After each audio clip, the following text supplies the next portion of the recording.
Show me that eyeball, motherfucker. Do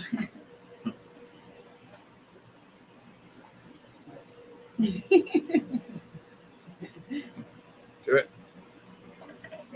Yeah.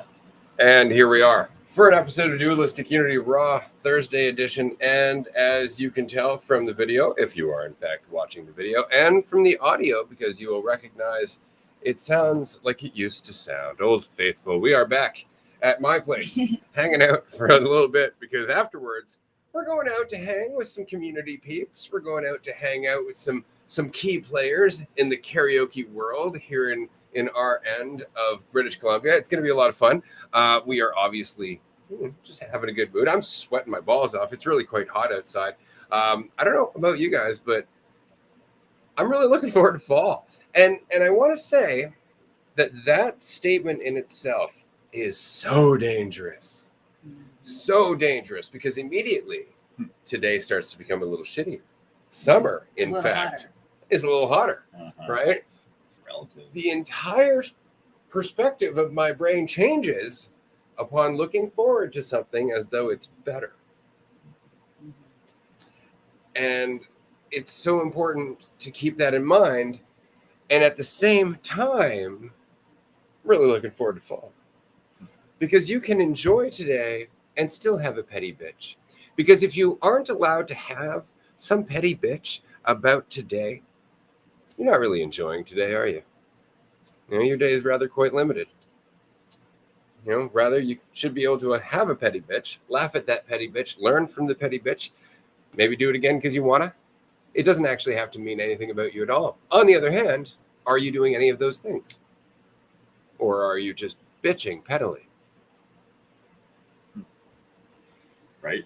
There's a balance between appreciating and bitching and moaning, and sometimes the bitching is the little stoke to things that shifts the perspective. It's like, oh yeah, I'm making this worse myself by complaining or bitching about something that you can't control, quite frankly, like how the temperature of the day, the weather, all that stuff. I mean, as much as we're trying, we can't shift the weather. We can just make the most of it when it's there, and it's really warm somewhere. Find some shade helps when it's really cold. Bundling up helps. Yeah, doesn't necessarily change the reality of what's going on. Yeah. No, I'm still uncomfortably hot, regardless. But the point is it uncomfortably hot, or is it just hot? Like, it's just the experience? Do I have to resist it? You know, or can I just sit here sweating with stoic silence and dignity? Can I handle the experience I'm having with a degree of fucking grace? It's really it. No matter what it is, can I go through it and not, resort to my most selfish, frightened tendencies? That's really, the challenge of everything. Especially when you're going through shit. Especially when things are hard. Can you go through that with a degree of grace and empathy? And even enthusiasm, which comes with the grace. Because if you're doing it with grace, there's less resistance and there's more moments of joy. And so, yeah, grace. I love that. Like, just the idea of grace. Sure. And the balance of understanding too that the choices that we make have ripples, like the response to whatever it is that you're experiencing or going through, like shifts what you're experiencing or going through to some degree. And it's like how aligned can you be, which is setting aside opinions and preferences and whatnot. And then when you do have opinions and preferences, understand that there's ripples that are made there, or things that you do in response to certain opinions or preferences, or where it's coming from, whether it's something that's selfish, only about you, very self-involved, there's going to be probably some self-involved responses, and sometimes when you don't make those as often, then, or like every time you make those choices that aren't as self-involved, there's a different ripple Yep. that's made. You have almost an ability to relax a little bit more, and when it is, your response to whatever's playing out or whatever's happening, and you respond accordingly. And by not putting yourself first, not thinking that there's something that is better for you that won't have a ripple in the not opposite direction, but a different direction, away from you, like the reality of what you are. But yeah, those go day to day. Sometimes it's like the petty stuff throughout the day, and sometimes there's larger choices that we make. And we were having a chat with one of our guests on one of our series today, and just how important it is to take a step back when there are big decisions to make, and not immediately jump to conclusions, and being sensitive about how you feel in response to those opportunities to make choices, and where maybe that's coming from. There's ripples one way or the other. Yeah, I definitely enjoy those moments where I can have a petty gripe, and I can bitch about something, and not take that too seriously. As much as I love having those moments, those moments don't really do too much. They remind me of like revving a parked car. Like, as much as it feels like you can feel the movement, you can feel the power of the engine, you're not going anywhere, So it's like you rev the engine a little bit because you can, and you laugh about it, and you learn that it's not actually changing anything, because you can't really change anything. But what you can take in more considerations, you can be sensitive, you can pay attention, you can make the most of what's happening in the moment. And so that can be, I guess, maybe one version of describing gracefulness, taking in more than just the the consideration of yourself. When I think of graceful people, those are the people that are very considerate, that are extremely sensitive to the people around them, and they're aware that they have an impact on others. And it doesn't matter, I used to think about like intention versus impact, right? Like somebody would have good intentions, but then sometimes they would have an impact that would be unpleasant, or a little, a little negative, or a little unsensitive, or but their intention wasn't that. And so I like to explore that. Like you can have the best intentions, you can have the petty gripe, you let it go, but ultimately you want to make sure that you're not taking it out when you're having that petty gripe, that you're not taking someone else's entire day up to say the gripe, to go on a rant. Sometimes you say you need to vent to friends, but it's like, make sure that the venting doesn't go on for too long, because it's like revving a parked car. You're not really going to go anywhere while you're venting. So have the petty gripe, but try to keep it more so like, short and brief, because ultimately there's so much more available to you. There's so much potential. And when you're considering not just what you're experiencing, but how what you're experiencing is impacting others, and how that is shared, and how when we communicate with each other, and when we're vulnerable with each other, there's so much more that tends to grow than from the petty gripe moments. So they feel great, but nothing seems to grow out of them other than like resentment and tension and conflict. But being graceful, considering someone else, considering more than just your own experience and how it does impact other people, is something that a lot can grow from. So enjoy both, but just try not to try to stay on one side for don't make staying on one side the goal. Like, as if that's the right thing to do, is to stay on one side or the other. Like, it's got to come from, and then a balance between both. Got to come from you, really, and that response, and just not being as selfish.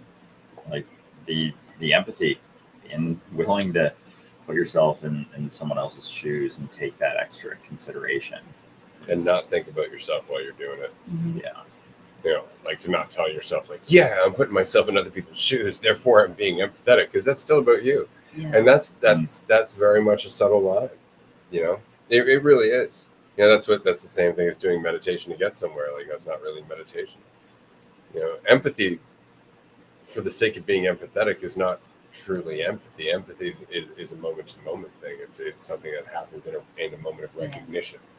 Where you see yourself, you can spend all day trying to put yourself in someone else's shoes, just by imagining a person, but to actually be in front of a person when they're going like, well, what the hell, man? You hurry it along and not going, well, who the fuck are you? And just going, all right, you're having a bad day. Don't worry about it. Go ahead. You go ahead of me, right? By all means, go ahead of me, rather than needing to, oh God, I got to hurry now, or God, like fuck that guy. Any of those things, just go ahead.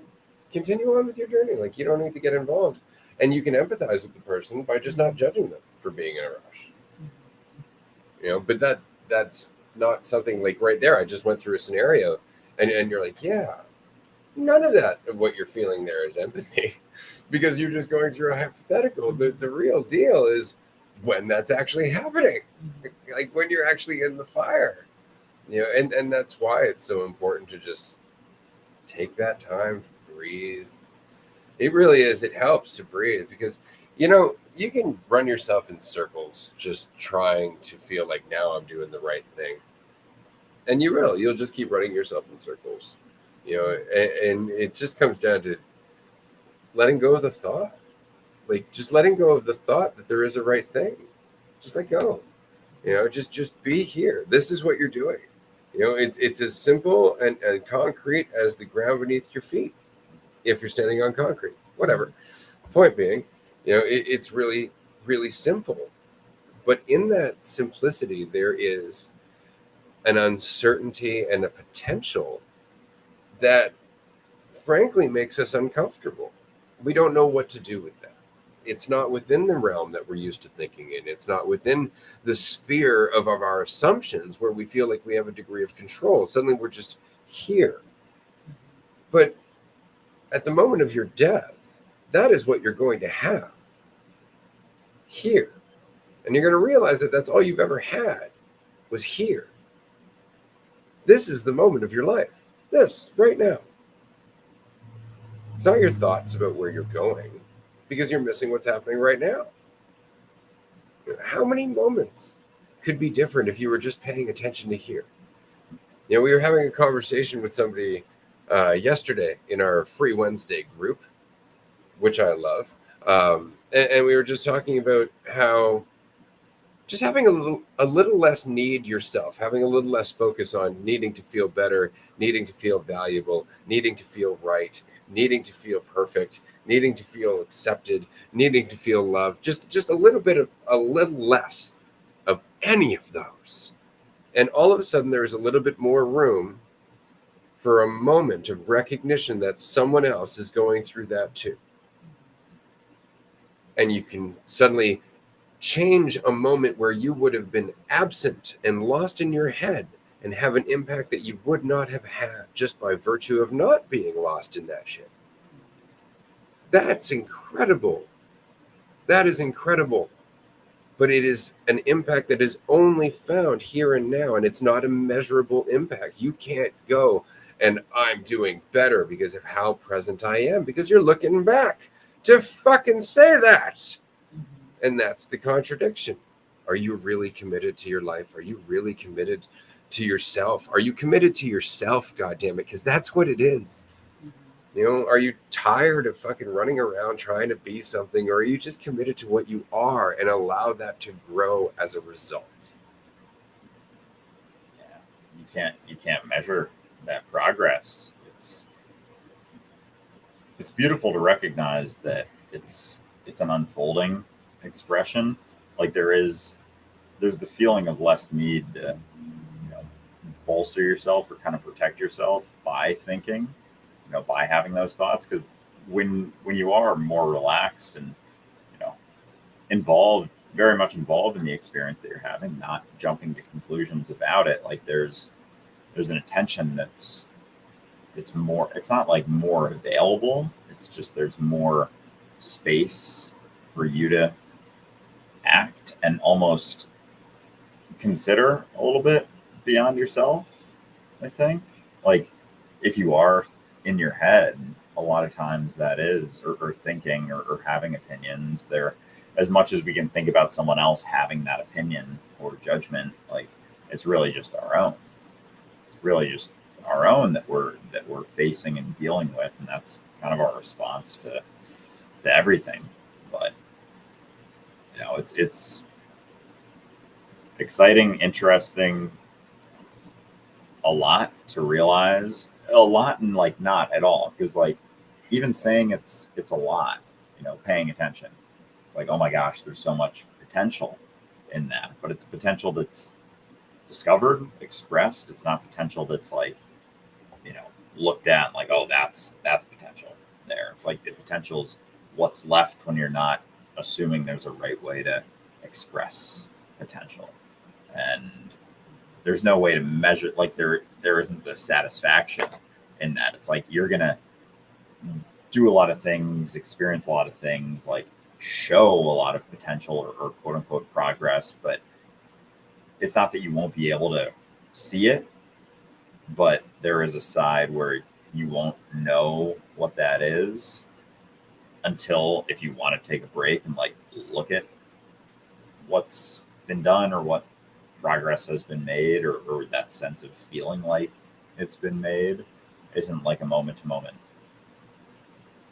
I don't know, thing you can measure. It's like you're almost unaware.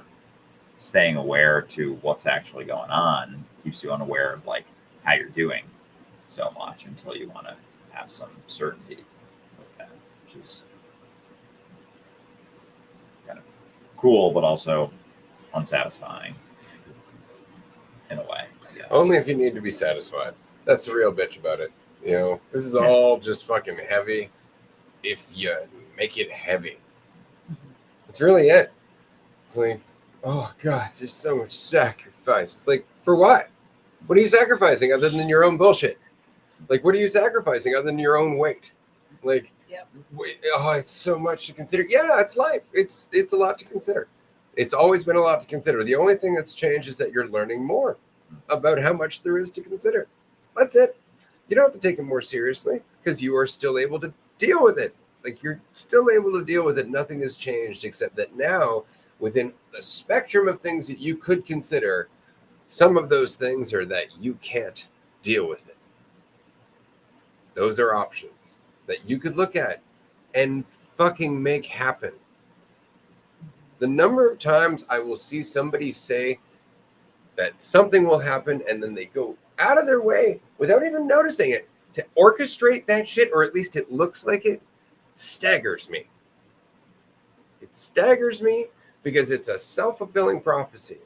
It's something that's like, this reinforces the story. And so all of a sudden, because we are able to blind ourselves so incredibly to what we do, it's like we make subtle decisions that are almost unnoticeable that lead fucking full circle to us doing exactly the goddamn thing that we said was going to happen in a self-defeating way. And it's just because, oddly enough, we've been limiting our options every step of the way because of the fucking prophecy. We hold on to the story.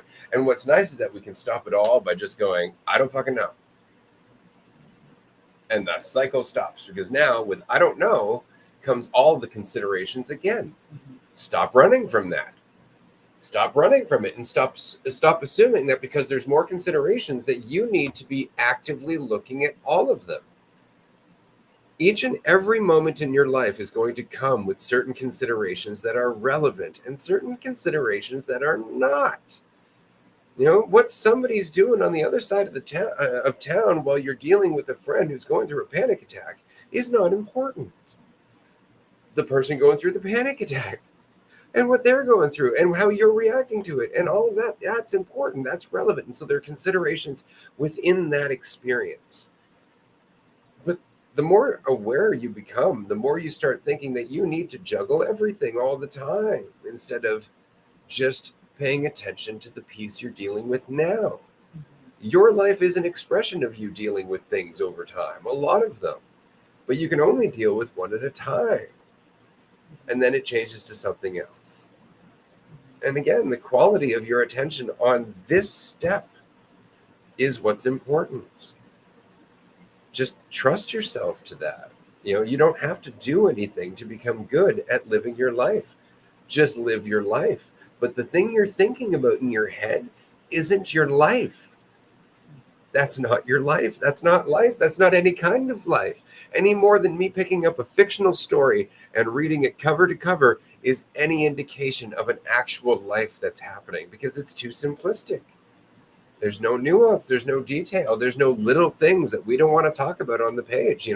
There's none of that. And even if there were, there's not the sensations. None of the thoughts, none of the doubts, none of the assumptions are actually your life. Your life is the experience you're having. How much attention are you paying to it? And how much weight are you putting on it versus just fucking paying attention to it? Like, paying attention to it doesn't require you to make that heavy. Just because it is something that you are responsible for. And by that, I simply mean it's your response to now. There's not some overarching responsibility. There's just that your response to now has a ripple. And that's your ripple. That's it.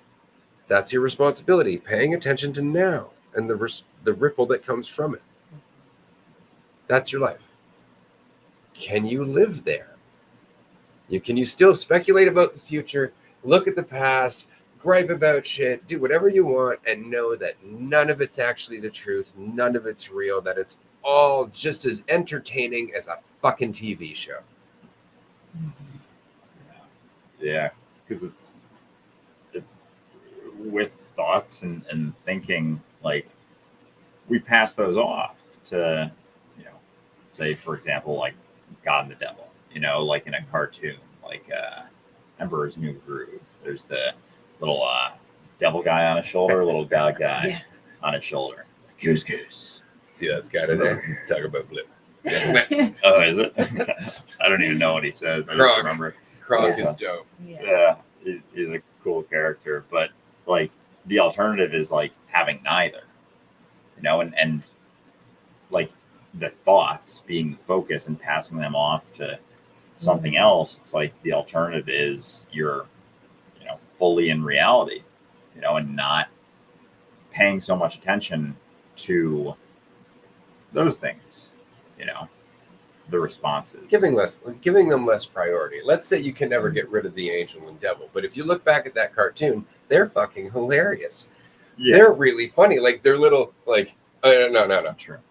He's got a point. Like, they have a great little banter. And if you can look at it that way, but not prioritize it as something that's actually going to help you through life, then you'll pay more attention to what's happening now. Mm-hmm. Right? Like, I kind of marvel at the shit that goes through my head sometimes. Most of the time, unless I take it personally. Then I'm like, I'm actually, this is the thing I'm thinking about. I'm the thing I'm thinking about. It's like, no, I'm thinking about all my assumptions. I'm thinking about all my concepts and my ideas. I don't actually know what the hell's going on because I can't. I just can't. Yeah, and that's the unsatisfying part. That's what you can let go of. Yeah. It's like you can't really know. You can't predict the future. But would you want to? No, of course not. Uncertainty isn't unsatisfying. It's just that, that's just unsatisfaction is just a feeling that we experience, and then we attach that to the unknown because we think that the unknown is a problem to solve, that it's something to be afraid of, but it's just a part of what gives life the magic and the surprise and the spontaneity and that burst of just growth and life. It's just that wouldn't come if you knew every step, if you knew every flower you would smell, every person you would talk to, every conversation you would have. If you knew all of them, you would be going through the motions, and going through the motions is unsatisfying. And that's the shit that you do know, that you do expect, that you go through. And then you find people that are working the same job or in the same friendships or in the same relationships and everybody's maintaining the same roles, and people fucking hate it. And they know exactly what their script is. They know exactly what Martha's going to ask them about. They know exactly when it's, potluck Tuesday, But it would wear thin, right? But it gets old fast. And that's when we do have our schedules and we know things. And we hate that shit. Oh. So it's like schedules are a tool. You know, our concepts are all of that is a tool, but it's not the foundation of what makes life life. No, nor is any one state of being. I would say, like, this idea that it's unsatisfying. Why do you need to be satisfied? Like, there's petty little satisfactions all the time. I got my fucking sock on this morning without ripping the hole in the heel more. I was like, yes. Because I don't want to go and get another ride around the block. Absolutely. I'm getting all the miles out this car. Like stuff like that. But if I expect the sock to last forever, I'm going to be fucking disappointed. Why do we expect to be satisfied? Why do we expect to be happy all the time? Why do we expect to be feeling great, feeling enthusiastic all the time? Right. Why do we do? Because imagine if life was that simplistic. Like you're just going through, and now you've achieved happy. You've won. You've won the game. It's over. Happy for the rest of your life. Yeah. Somebody comes out, they give you a fucking badge that says I'm happy, and bring out the big full check. Right? Right? Now what? Now you're just like that for the rest of your life? What does that mean about what you're doing? About who you're interacting with? What if somebody doesn't think that you should be so fucking happy? What if they're just like, you know what, man? There's poor people all around you. Why are you so goddamn fucking happy? Like it's just shit like that. Because to be happy all the time is to be oblivious. Yes. Is to be completely in the dark as to everything else that's going on. So why do we expect that? Why do we think that life should not be so goddamn nuanced and complicated and complex? Like, where does this expectation that things must be simple fucking come from? And it's frankly, in my opinion, and I'll pass it on and stop babbling after this, from the fact that we are so goddamn intelligent that we have learned to make so many things simple that we have come to expect everything to be simple. That because it is simple to eat a can of soup that is pre-made by simply getting a can opener that might be electric, right? And then putting it on a stove where I just flip a button and it warms it up into a bowl that I had nothing to do with making, right? Like so many things are so simple and we don't take that in at all. And so all of a sudden we're like, life must be simple because it's simple for me to buy a car. It's simple for me to get a job. It's simple for me to get all these petty satisfactions. I think it's superficially simple, or because like it's convenient, and it's completely separated from the process, because for that can of soup to become that can of soup, that is a logistical masterpiece, in terms of coordinating the people that are making the soup, the different parts, because it's not always made in the same place. And so you've got somebody who's making the pasta, someone's fucking cooking the chicken, someone's making the broth, it gets taken to a factory, somebody's blending it in, then they send it to the can guy. The can guy is getting his cans from the guy who made the cans, and then there's the guy who fills the cans, and then there's the truck. It's just like it takes so much for all of these things that appear to be so simple, because we are so separated from the entire process that brought that super convenient can and can opener to you. But it's not actually simple. It takes a whole lot for it to get to that place. It just feels like it's simple because you're not even looking anywhere past the bowl of soup in front of you. If you can even appreciate that, because a lot of times people complain, oh, the soup's not that great, it's canned soup. It's not made by a chef, it's not a restaurant. It's not a Michelin star soup. It's just a canned soup. So people are not even appreciating that's beautiful. It's a beautiful little, convenient item, but we don't take into account that there's so much behind every single thing that you use. But we're not sensitive, we're not paying attention to the fact that it's not just, it's not what it appears. It's not just what it appears. And that's true for life. Yeah. That's exactly what we should be taking in all the time. It's not what it appears, regardless of how much we want it to be, right? And we want it to be simple. And again, this is often the vegetarian point of view, except it's to an extreme, right? That look, the meat that you're eating isn't coming from fucking happy cows. More often than not, it's not coming from animals that are treated with dignity. More often than not. That's a great point of view. Very There's reasonable. a point of nuance there, but then it becomes a point of identity. Then it becomes all of a sudden like that's the biggest fucking problem in the world. Instead of looking beyond that again, Yeah, let's go deeper. go deeper than that. Yeah, because again, it's Right? not what that appears. Exactly. It's like, let's go deeper. But that's the point: is to live a life where you're just not fucking settling Yeah. on any one thing that makes you feel like now I have the dragon to slay. Now I know No, where going to deeper. position myself. Go deeper. Yeah, going deeper isn't about slaying dragons. It's just going deeper because things aren't what they appear. So it's like the more you pay attention, the deeper you look, the more nuances you can see, the more considerations you can take in. And so it's like, okay, it's not even about, the cows that are not happy. It's about, just how separated we are from our food and how people aren't able to grow and sustain themselves in their cities. They need to depend on the supermarkets, and the supermarkets are getting stocked with their own.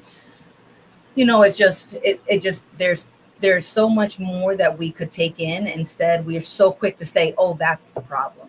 It's this one thing, or it's this one group, or it's this one perspective. And it's like, no, it's not what it appears. It's so many different things contributing, because there's so many different nuanced things to pay attention to that usually are not. Oh, well, okay. So here's one point, and then I'll pass it to Andrew. Just a simple, I guess, reduction in meat consumption would change the industry, right? Because so much of it is about peddling more meat, Yeah. right? And so many people are not paying attention to what they're doing in their day-to-day life. Maybe they're eating their emotions. Maybe they're just trying to cope with their shit. Maybe they're not paying attention whatsoever. And so they're just shoveling it in, Right. right? But if you were to actually see those people make a change in their insecurities, in how they deal with their stress, in how they deal with their relationships. Like if there was to be a more impactful, change in their life, just on a foundational level, well, then all of a sudden they would experience a bunch of benefits, and all of the industries that, I guess, benefit from our indulgence would take a hit. Yeah.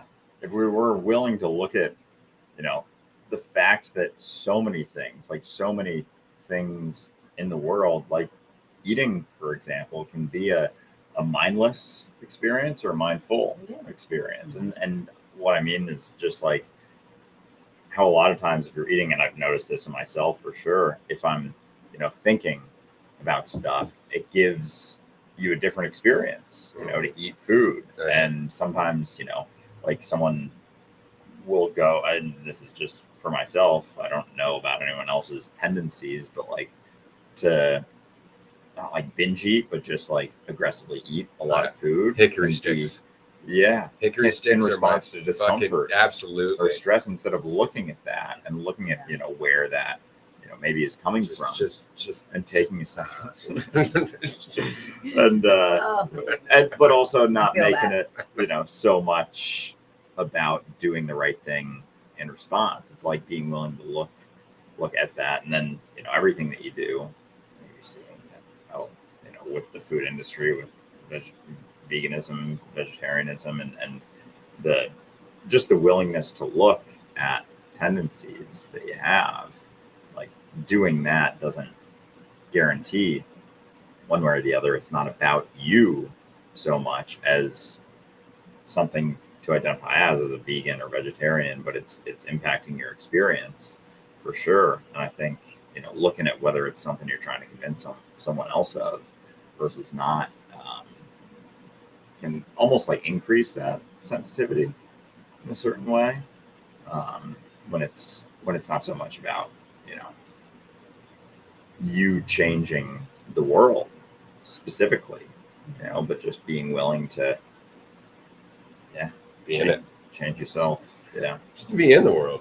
And it's funny, like we want to change the world, but like how often are we not dealing with the world, but rather our thoughts about the world, our judgments of the world, our judgment of people, Right. God damn it, instead of actually dealing with what's happening when somebody's in front of us. We're judging the tension of the world while we're tensely judging the world. Exactly. It's like, come on now, you don't see how tense you are. That's why it may feel unsatisfactory, but it feels kind of relieving. Like when you're having those realizations. I remember driving and I'm thinking about like how much I wanted to like enforce a security measure for our retreats. And, and it was only after I had been through a personal experience that, I thought, put up the walls, damn it. We need security round the clock, you know? And so here I am like, oh, like, you know, like we need these security measures, you know, like it makes sense. And then I'm sitting in the car, I'm driving by myself, and it hits me, and I'm like, no matter how many walls I build, no matter how many forms I have, no matter how many security measures I take, there is no way that any of them are going to guarantee that the thing that I'm trying to prevent is not going to happen. So I want this form, I want this wall, I want this barrier up to make me feel better, because that's the only thing that I can guarantee it's going to do. And I cried for the rest of my drive after I, you know, had that thought, because it was just like, the wall is just to make me feel better, but it doesn't actually accomplish what I'm saying I'm building it for.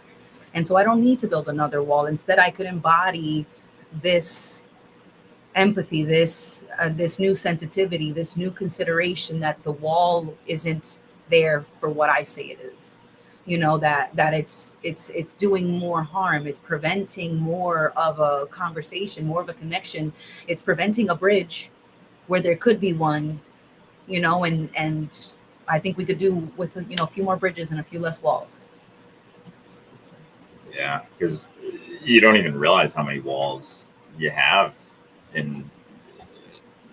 to try and protect, you know, something, or assumptions about what you should be or who you should be, or all of those things. Like, they all kind of play a part, and they get in the way of you being relaxed, you know, assumptions that you make about yourself. And I guess it's not so much about letting go of the walls, because that can be almost like a controlling sort of thing too, as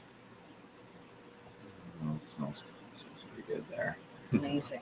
As opposed to just continuing to pay attention and like be willing to be uncertain, you know, be willing to not know what's next, or, you know, what the next best thing to do is, and how sensitive you are to that. And just like the willingness to not know and respond to things accordingly, you know, like just recognize, oh, you can relax, you know, you don't know. Yeah. Yeah. At all. Never. Sometimes it's you're reminding yourself. Sorry, I'll come back to the microphone. Sometimes you're reminding yourself, I don't know. And then sometimes you're just fucking accepting it. Mm-hmm. Yeah. Like sometimes it's just kind of like, fuck, you know, because you get caught up in the idea that you do know. The brain loves it. Mm-hmm. It's really the only way it can operate in terms of thinking about yourself is through assumptions, right? It has to know in order for it to spin a tail, right? Because as soon as it doesn't know, then it's just a possibility and you don't look at it at all, which is kind of the point, is that all of a sudden now, because you're not so convinced you know, the brain has to look at so many other possible tails. Yeah, so many new considerations Exactly. are taken into account, because they're like, shit, it's not the 5 considerations that I said it has to be. Now that I don't know, it's like it could be an infinite number of considerations. And then it's like, we've got to panic. It's like, don't panic, because, side note, those infinite considerations were there before. When you thought there were 5, when you thought there was 1, when you thought it was a certain, when you invested in a certain assumption, despite that, everything else was still existing. Every potential was still available, and every option, every consideration is available to you now. And so nothing has really changed other than the fact that you just had a bubble that got burst and you survived, you know, post bubble burst. You're all right. Yeah. Oh, definitely. Yeah. Because like sometimes, you know, you have experiences that you go through, and it's just like continuing to not take yourself so seriously, or like living in a bubble. The vastness, the vastness of like potential when it's not narrowed down to what you think. Honestly, like there's a flow to things that you can not like tap into necessarily, but you find yourself bobbing around in. Yeah. Right? Like that's the thing. Like all of a sudden, see, we want to consider ourselves to be like in a safe little bathtub, right? Like we look at all of the thoughts that are about us, and we're like, yeah, that's a certain degree around like a certain amount of thoughts that are based on what I goddamn know. Right. I know this, here. and so these are the only thoughts that I need to look at. It's a very small bathtub. We got a little rubber ducky. I fucking flounder around in there That's feeling right. very safe. That's right. But there's no bathtub. And so as soon as you accept that, now all of a sudden you're in the fucking ocean. You're floundering around in an ocean of considerations. You're floundering around in an ocean of possibilities. Mhm. And the tendency is to panic. But you don't need to panic because you can't drown. Right? You can convince yourself you're drowning. Mhm. You can panic and actually think, oh my God, I'm going to drown. I'm going to drown. I can't handle this. It's too much. And that actually makes it harder for you to do it. Or you can just float and realize that there are currents that you're actually going from moment to moment, that things are actually working out, that there are considerations that are relevant, like the fucking couple of feet of water around you. Mhm. That's relevant, right? But if you look far away and you're like, oh, there's a wave over there, by the time it gets to you, it's going to be a different thing. Mhm. You can only deal with it when it gets to you, Mm-hmm. but you can deal with the water you're in right now. It's just not disconnected from all the other water. So you can't ignore it, Mm-hmm. right? Mhm. But you can still only deal with what's in front of you. And that's pretty much all the considerations of life. It's an ocean of possibility. And we're like, oh my God, I can't deal with that, thinking that we can drown when the possibilities exist through us. They couldn't exist without us. How can we drown in a sea of ourselves? Yeah, you can't at all. Like, yeah, there's no way to possibly drown. And so it's like, of course, the attention to the experience that you're having is the most vital thing to have.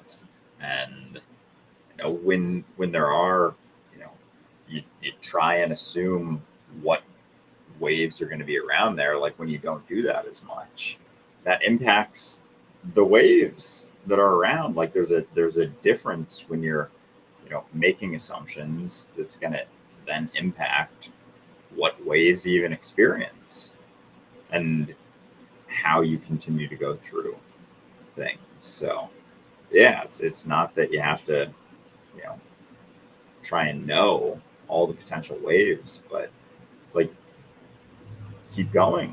Like you don't know. You don't know. Yeah. And there's Period. nothing to fear. That's it. Yeah. And like again, it's not that that's it, but there's certainly a balance between how much, you recognize you've made it about yourself before. It's like don't keep doing that. Yeah. You can stop at any point, but it's like that's on you. And like we were talking about in the episode about choices, like there isn't necessarily a correct choice. It's just a sensitivity. It's there's not an answer No. to it. And there doesn't have to be because there's no question. Right? Unless you're like, what's possible? I don't know, keep going. Mm-hmm. It's the only way you're going to find out. Do you want somebody to come up to you and go, this? It's like, oh, great. Now what do I do?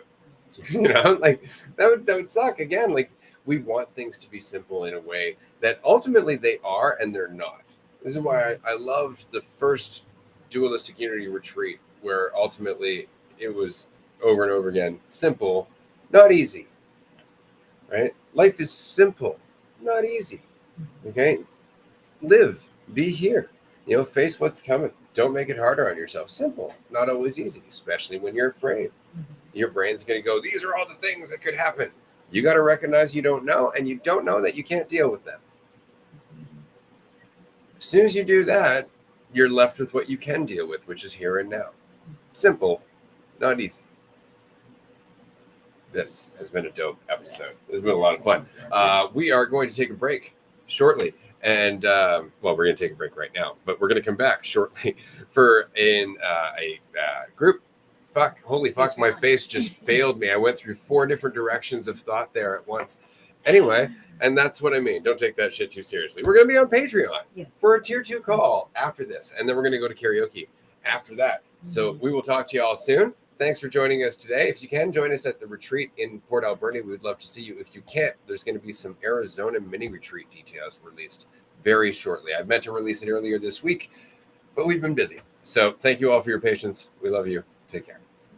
Bye, Bye, everyone.